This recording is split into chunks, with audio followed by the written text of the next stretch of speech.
Hello. So we are trying to go live with Melanie Bonk, and she is a somatic sex and relationship coach. And today we are going to talk, she is going to talk on self-love. But first, we have to get her in here. So Okay. let's see. Did you see it pop up, Melanie? Yep, I can see you. I'm Okay. just figuring out where to add. Because there was the little join. Oh, no, let's see.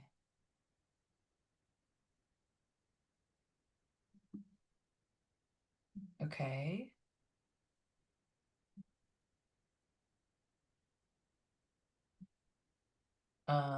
Looking for it. Oh, there's already 4 people on. So it says tap the bottom of the live video, tap send request. Hello.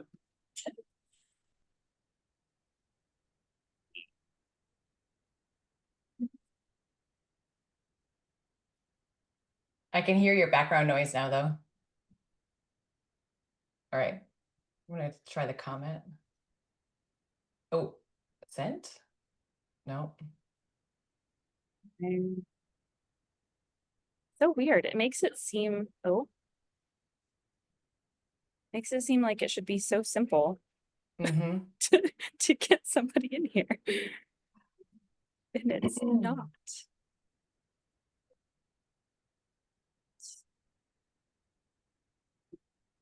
Uh, I totally don't see it. Oh, maybe the plus sign? No. Oh, Oh, shoot.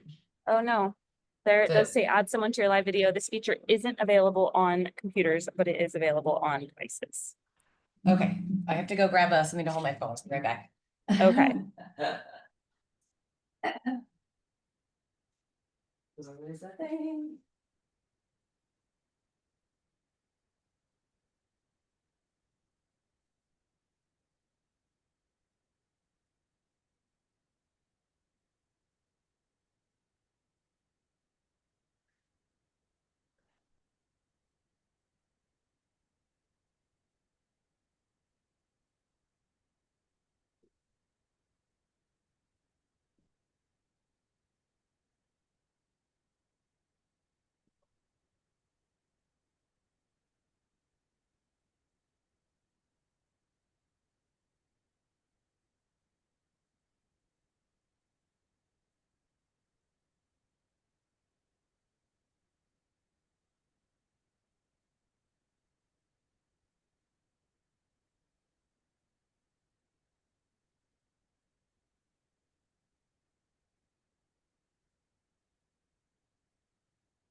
Are you still live on the Facebook or did you close it?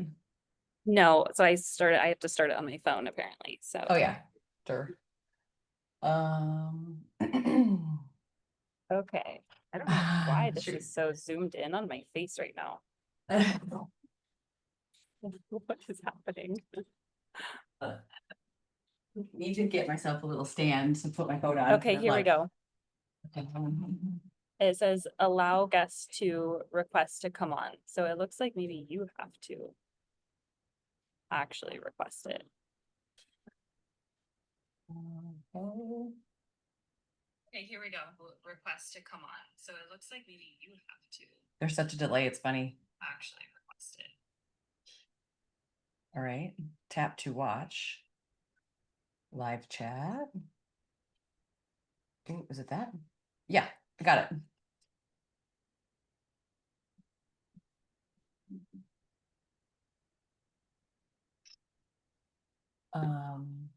Okay, here's a question for you. Well, I just sent it to you, so you should get it. Do you want me to have because there's a little bit of a delay. Should I have my earbuds plugged into the phone or the Zoom? Well, because it's going to record on the Facebook. Probably Zoom. Okay, I'll keep it the way it's at then. Did you request? I did. But there's such a delay. Okay, your request has been sent. Okay, I did it again. Did you request?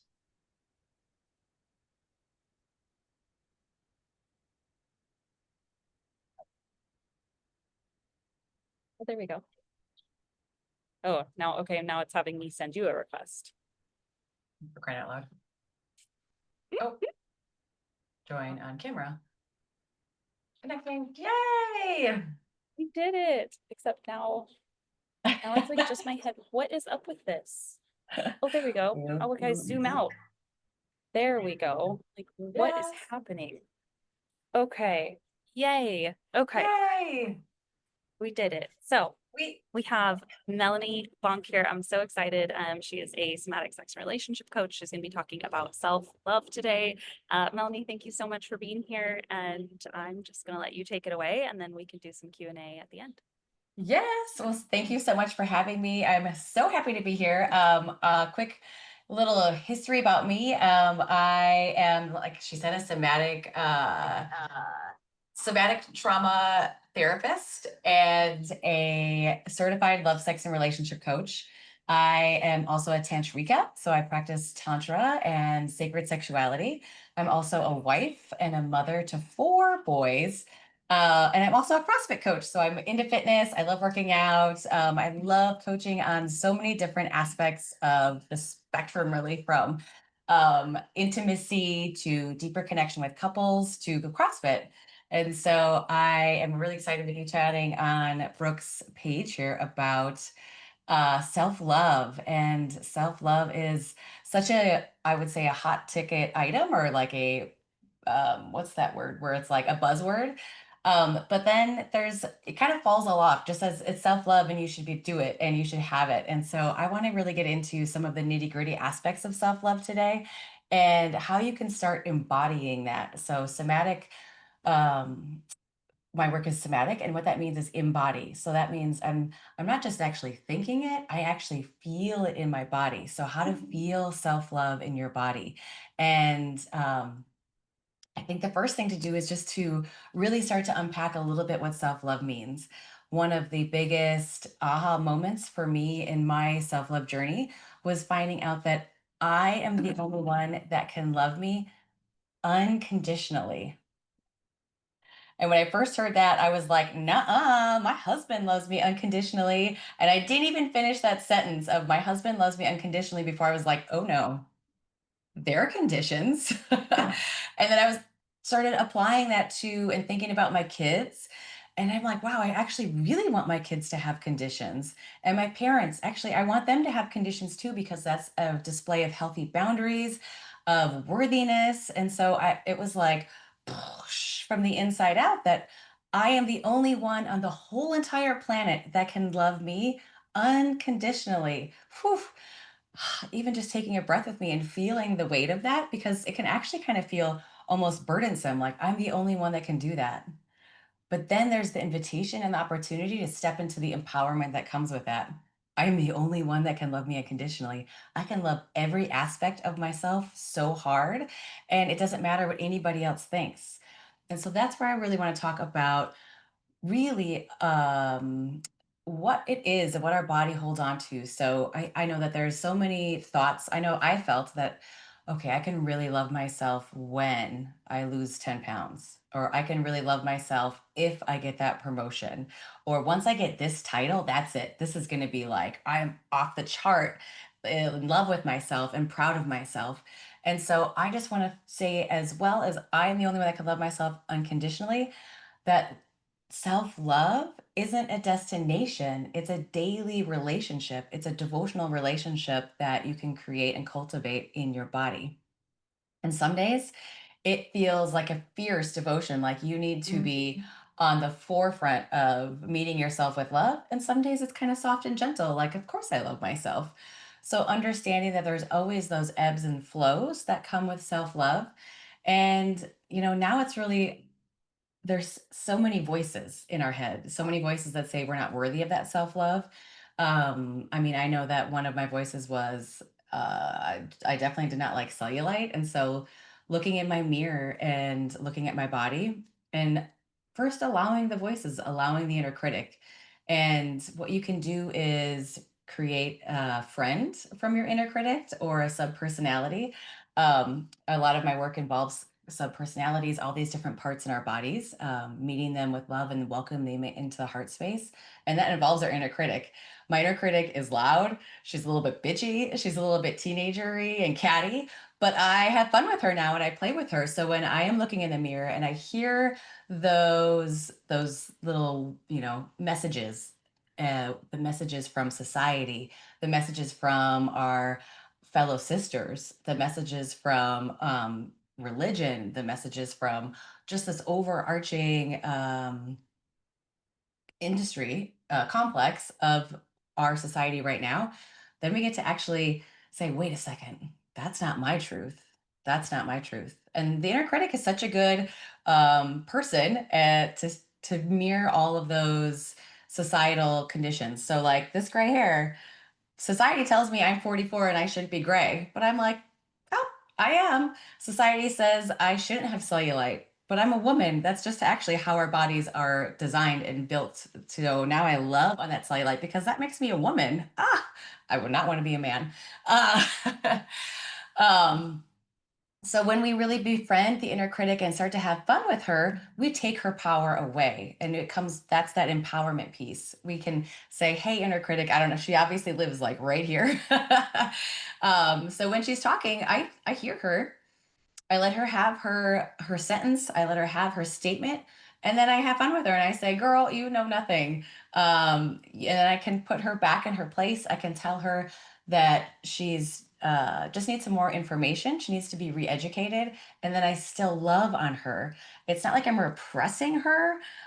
Keeping that inner critic in because that's actually your nervous system keeping you safe. That's your nervous system saying, you know what, this is what society has taught us to believe, and this is what we know will keep us safe, will keep us in our tribe, will keep us loved, and we need that for survival. So then there's also so much gratitude. So I'm befriending the inner critic, I'm bringing her in, I'm loving her, and then I actually have so much gratitude because she's trying to keep me safe. She's trying to keep me alive. She's trying to keep me in this like bubble of love, even though she's a judgy bitch. So it's really fun to start playing with the inner critic. And like I said, I've created a subpersonality. So I have imagined what she looks like. It takes a little bit of quiet time. It takes a moment to sit there and really kind of get to know that energy. And it can look like anything. It can look like a Disney character. It can look like just color, just energy. It can just even be like a voice that you hear and the vibration of that voice. But becoming familiar with the inner critic, inviting that energy in, and then moving into gratitude is just like, oh, that's that empowerment piece. That is when you start to really like just own who you are. You've got that energy, that vibration throughout your body. And when you walk into a room, you can tell that energy and that vibration of someone who's confident, someone who's in love with themselves, someone who is accepting of everything about themselves. And so that's kind of the first few steps that I guide my clients into when it's into self love. And then I actually love to guide all of my clients into a meditation into their heart space. So when we're connecting to our heart space, we're getting out of that judgy mind, which is connected to the inner critic, connected to all the shoulds and shouldn'ts and do this and do that and be a good girl. But when we dip into our heart space, when we quiet the mind, when we start to breathe, soften, and relax into our bodies, that's when we can start to access this ocean of self love that is available in everybody's heart space. And that looks like breathing in and out of heart space. I like to imagine breathing in energy into my heart space. And so to start that, if you're new to meditation, if you're new to working with your chakras, I kind of imagine that like as a pool of light that's right in front of me. And I'm literally going to breathe in that light and send it all the way down into my heart space. And as I'm breathing in, I'm expanding my capacity for love. I'm expanding the amount of self love that I'm feeling in my body. And I'm connecting to this never ending resource. That's just a beautiful thing because it never runs out. Like I said, it's a devotional practice. And so when we start doing that and realizing it, then the love just kind of starts to overflow and it's just endless. And then you can just be so in love with yourself. But I also want to highlight the fact that it's really, really hard. And it is a practice, just like working out, just like going to the gym. We have to do love reps. So, continuously to build those love muscles, you keep coming back to yourself. You keep listening to that heart. You keep activating that heart space. And then when you hear the inner critic, oh, sometimes she's gonna fall back into the same pattern of shaming you and feeling down on yourself. And that's beautiful. It's not a place to judge yourself or shame yourself when old patterns come up because it's the gym. It's going to the love gym. It's working those muscles. It's flexing them in a new way. And keep coming back. Keep repeating these practices as that self devotion. It is life changing. Um, Let's see, what else was I thinking about saying today? Let's see. So, meeting yourself with that love, that tenderness, and then expanding it to all areas of the body. And this is a key to unlocking the epic amount of pleasure that is living in your body, queen. Like, yes, yes, yes. So, the very last step on my journey for self love was actually loving my yoni, my vulva, my pussy. I call her all kinds of different things depending on the day. But I loved the hair. I got okay with the wrinkles, the cellulite, all of it. But the last thing was my actual sexual center, the center of our deep, deep power. And it took me actually a little bit to get to love her. I started out this journey and I was like, I don't even want to touch myself. I'm not going to put my fingers down there. I don't like the way she feels. I don't like the way she touched. Like, ugh, why would I do that? And now I'm like obsessed with her and I never stop touching her. I mean, in the right situation with consent from myself. um, but so it's loving every aspect of yourself, which includes your breasts, which includes your yoni, which is the Sanskrit word for vulva. So that's your whole entire pelvic bowl area. And as well, it reaches out to your womb space. So when we start to create this connection to our sexual center, to our pleasure center, that's when we really get supercharged with power. We can listen. So I like to say the mind is like listening to, sorry, my dog is barking. My mind is the thinking, like, this is what I think, this is what I know, these are my thoughts, my judgments. My heart is this is what I feel. This is what I'm fully expressing, this like emotion world, this all this spectrum of emotions, this rainbow of emotions, reminding myself that all emotions are sacred. There's no good, there's no bad. And then my yoni, my womb space, that is that bone deep knowing. So it's like thinking, feeling, knowing. So when we quiet down, when we listen, when we have so much reverence and honor for our sexual center, that's when we get to tap into the wisdom, the intuition, and the power that females have. And we have so much power. We are multiple orgasmic, riding the cosmic waves of pleasure. And in those moments, like you get these big universal downloads, like you're getting information from the heavens and it's coming through your body. And it's a very powerful um like sacred divine experience, and every woman has that potential. Every woman has the ability to speak to the womb space, and that's even if you don't have the physical organ, you still have these connections, you still have the nerve endings, so you have the wisdom, that ancient intuition, that gut feeling, that's really really deeply rooted in your body. So when you're in love with yourself, when you're listening, when you've connected to the heart and the yoni and heart are connected, that's when you start, like your life, these pieces just start coming together with this wisdom and intuition. So it's such a beautiful process to begin the self-love journey, and there's so many different routes you can take, but I hope that I've inspired some curiosity, given you some tips on how to start that and how you can start it right now. It's nothing that you need to earn self-love. love is nothing that you need to get right. It's already an innate divine right that you were born with. So just knowing, again, sorry about the dog. So just knowing that you are worthy, that your body is art, and that you are whole right now just as you are. And so just beginning to take those steps into loving yourself in this moment. Yes. I would. Those, oh, there you go, I did both of them. Those were, I love the kind of three-step process. It's really hard, it's hard to like, you can't quantify self-love, right? And I feel like it is hard to put into a process, and I've never heard it explained like that. So I love that kind of package of, this, take these steps because, you know, we coach a lot of women, and one of the things I hear so often is like, you know, I'll be happy, like you said, when I lose this 10 pounds, or my husband, will want me more, like things like that. And I feel like it's so, I feel like I know that it's so much deeper than, just the physical changes that need to be made. And, the inner critic, I can't remember, I think we talked about this, but the power of now, he talks about, when you hear your thoughts, right, who's listening to them? And so there are, you have these two different people, or whatever you want to call it, right? And he calls it the ego. But you have that separation of your true self and your inner critic, or your ego. And that is your ego, or your inner critic, that is society, and that is external input.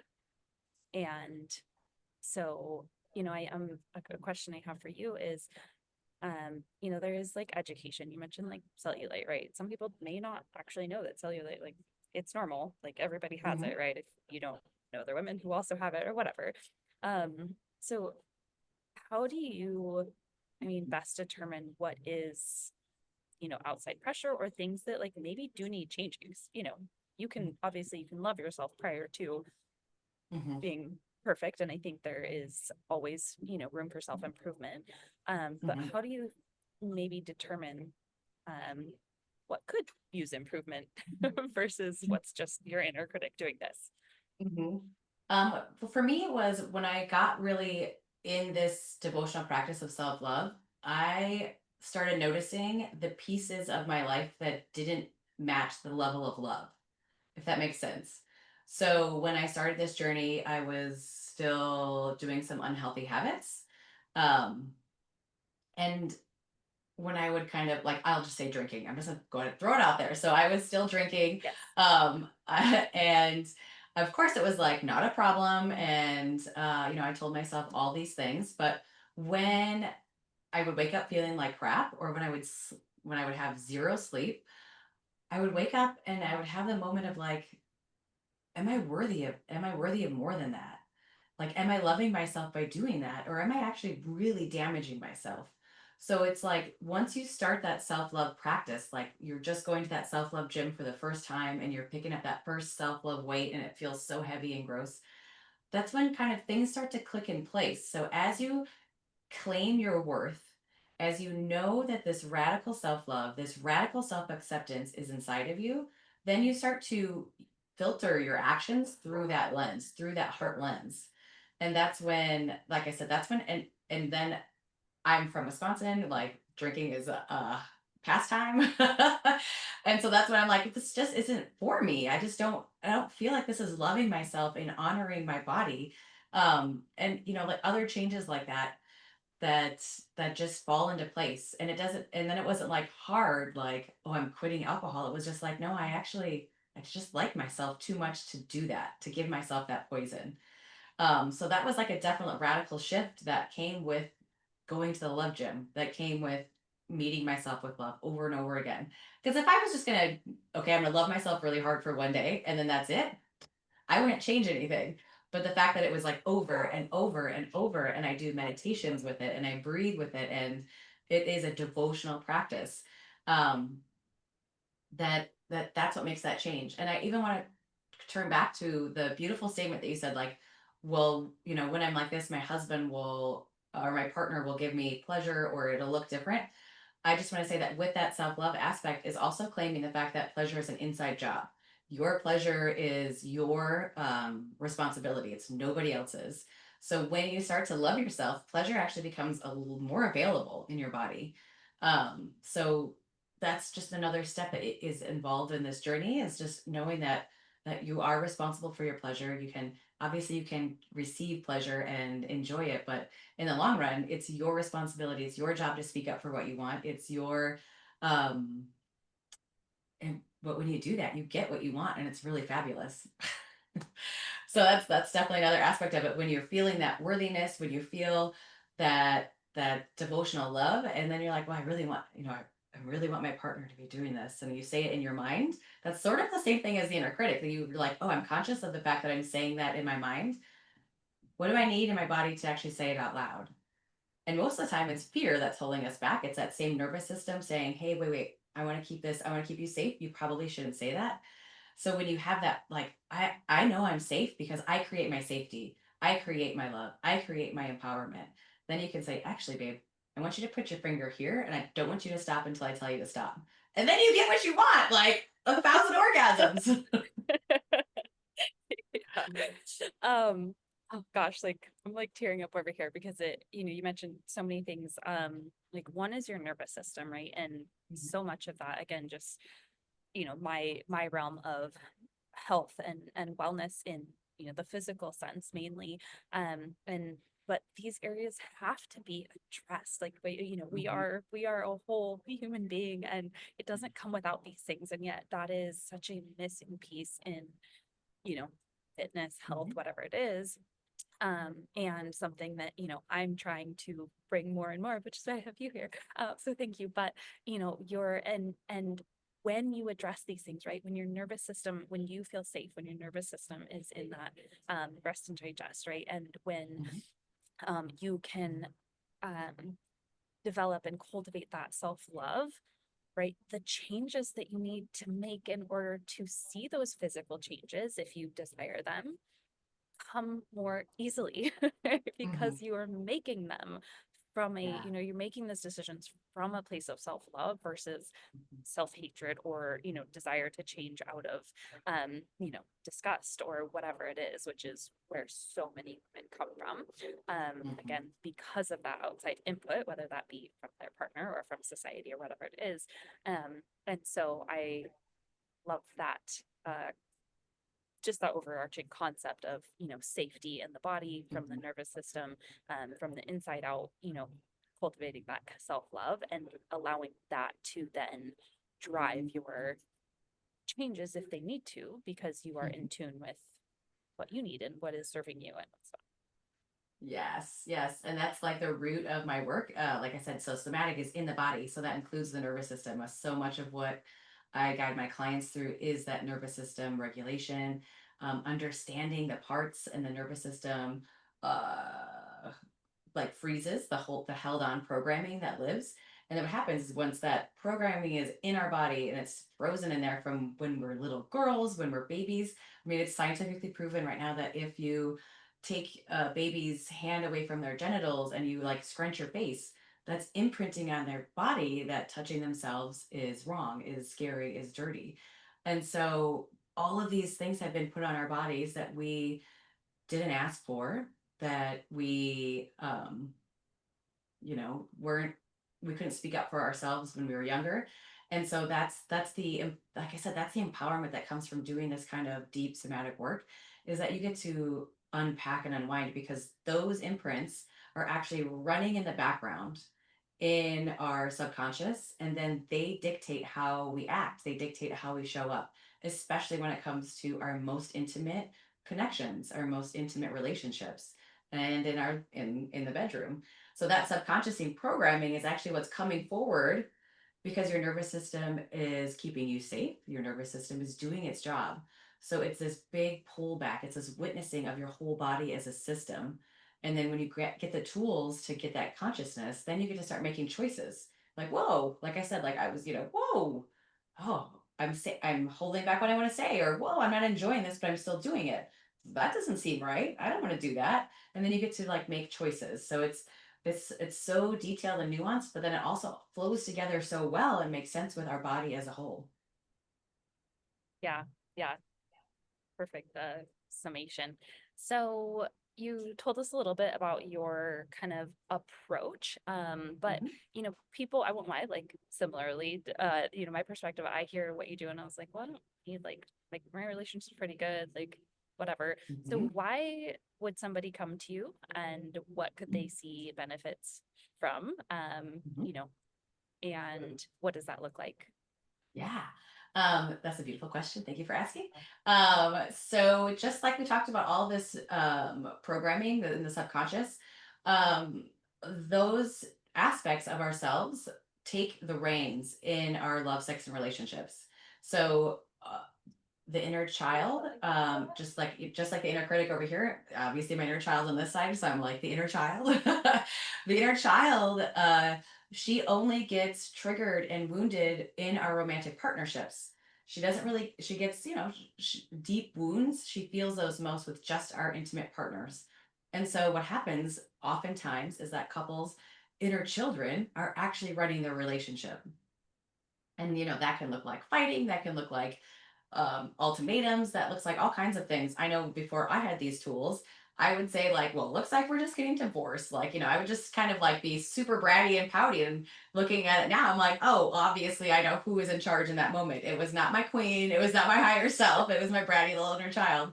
So when we so folks come to me for deeper connection, for up leveling. What I take all my clients through, especially my couples, is up leveling their soulful communication, because when we say words, they impact our bodies, they impact our soma, our somatic experience. So when we learn how to communicate, and when we learn how to hold space, when we learn how to listen, and that's actually the real key one, we can dissolve conflict before it even begins. We can communicate. We understand that um, the words coming out of our mouths have this impact. And then I take my clients through emotional intelligence up leveling, because that's that inner child. Well, oh, there's my inner child. Or, oh, I see my partner now. I can tell when my husband's inner child has taken over. And now I don't take that personally. I don't respond in a my inner child doesn't respond to his inner child. I'm here at a different place, like, oh, sweet man, what do you need right now? How can I be there for you? And it creates a harmonious relationship as opposed to a bickering, fighting, he doesn't see me, he doesn't hear me, he doesn't understand me kind of relationship. And then when the soulful communication and the emotional intelligence are on board, then we move into sexual rediscovery, is what I call it. We get to rediscover what pleasure means, rediscover what sex looks like, because then you get to create your own rules from this higher place, from the king and queen, or the queen and queen, or from these higher empowered states, because you have the tools, you have the consciousness, and then you get to make different choices. And then I work with individuals as well, because sometimes this work is really intimidating and you don't want to do it in front of your partner. And especially with women accessing their pleasure, like I said, touching their own vulvas is like sometimes so difficult, and there's so much trauma, and that trauma really creates blockages. So it can be, I don't feel my I don't feel anything from my neck down. Like physically, I don't feel anything. I don't feel pleasure. That's your body telling you that something's not right. And so we can gently, gently, softly go in and rewire the nervous system with love, with compassion, with acceptance. And then that leads to like cosmic orgasms that last for 3 hours that you all can experience. So the work is beautiful. It's gentle. It's slow. It's infused with love and compassion. And it's an honor to be doing this work, honestly. Awesome. That is, yeah, I think everybody needs more of that in their life.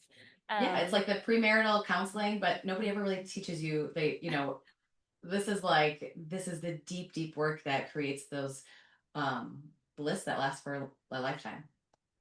Yeah, that's beautiful. And how and where can people find you? Well, I am on Facebook, and I think I'll be tagged. You can follow me here on Facebook. I also have a female-only Facebook group. It's called the Bonkalicious Booty Club, and I come on there with live practices, with fun communication practices, community building, and then I'm on Instagram at Bonk Better, so you can follow me at any of those places. And my website is melaniebonk.com. And if you want to start your self-love journey, but it feels really overwhelming alone, but it totally does. I was not alone in this journey. I've got some resources to begin that journey. It's on the freebie page. You can download a sensual meditation for your vulva. So it's starting to make that connection. There's also a speaking love to yourself, which is a really good place to start. And that's a really cool meditation. It's only about 30 minutes, but you actually, I guide you through it and you listen to my words and you actually speak love to yourself at different ages. And so that's beginning to reprogram that nervous system. That's beginning to give yourself the love that you didn't get, that unconditional, total acceptance from at every stage of your life. It's a really powerful practice. So you can just enter your email and you get that meditation in your email box and let me know how it goes. Those sound like some amazing resources. So yeah, if you want, actually, it'd probably be easier if you drop a comment underneath this video and then I'll share it with our group as well. Yeah. And everybody can go check out your resources. That's fabulous. Do you have any events or anything coming up? I know you had some previously, but anything? I have nothing on the docket right now, but I am in my next workshop is going to be how to take the job out of blowjob. So that's going to be a good one. I have to go to that one. Okay. Yes. Awesome. Okay, great. Anything Yes. you want to leave our listeners off with?